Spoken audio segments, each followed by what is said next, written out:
graph shows, the target is relatively small and indistinct. After a number of circuits, it is sighted, partially covered with sand and obscured by the sun's reflection on the choppy sea, but there nonetheless. Zink and Watson fly on to the second target. The EOSat photograph had clearly shown what appeared to be a huge L-shaped feature some 20 miles south of Walker's Cay, exactly where it should be. The site comes into view, and truly immense it is, perhaps 50 times larger than the Bimini Road. If this were to prove to be the remains of some man-made structure, what could it possibly have been? With 5 days scheduled to investigate both sites, Zink makes the decision to locate and dive the larger one the following morning. I'm very excited about our present objectives, and I say that in a plural sense because the target that we'll probably first look at is more dramatic than anything that I've seen in the Bahamas. Overall, the meaning of these two possibilities may be that we have a very large complex here. It may be that we have something that will, in effect, reinforce Bimini. At any rate, these are megalithic size structures.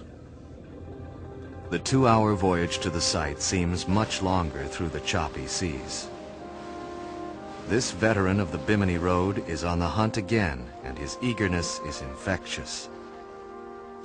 First in the water and always the last out, Dr. Zink insists on being towed over the search area, despite the worsening conditions. The roughening seas make towing arduous and difficult, and the increasing wave action severely diminishes the underwater visibility, lowering the odds of finding the target.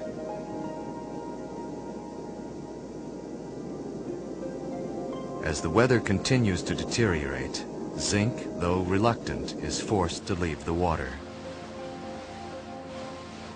One can only speculate on the thoughts that are going through his mind as the crew is forced to run for the shelter of Walker's Cay.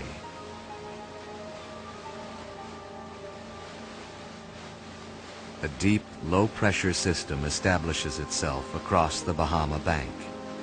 The expedition is stalled in Walker's for 3 full days.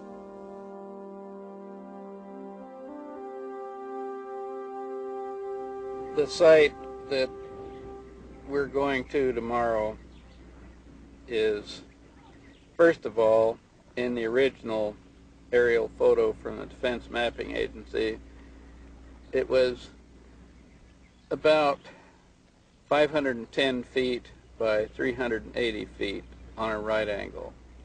It apparently is a masonry wall. Of course, in the Bahamas, the sand shifts and sand levels change.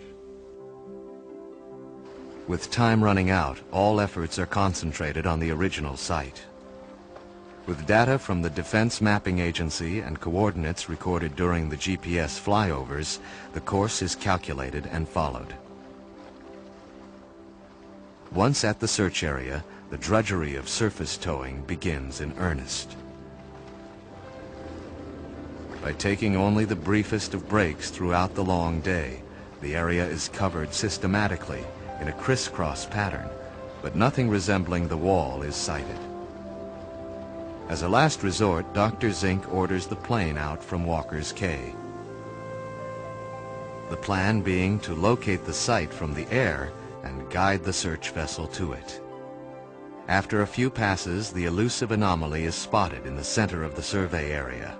Zink has the boat moved quickly over the target, and almost before the anchor hits bottom, he's down the line, hopeful of a rendezvous that has been 20 years in the making. Without a doubt, the feature is unusual, almost unnatural in appearance. It is seemingly carved into the living rock and sculpted from the stones of the seafloor.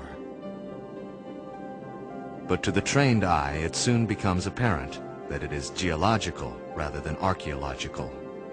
Despite cut and broken features that are reminiscent of those to be found in the Bimini area, 140 miles to the southwest, This site does not bear witness to the intervention of man, but rather to the violent upheavals of nature.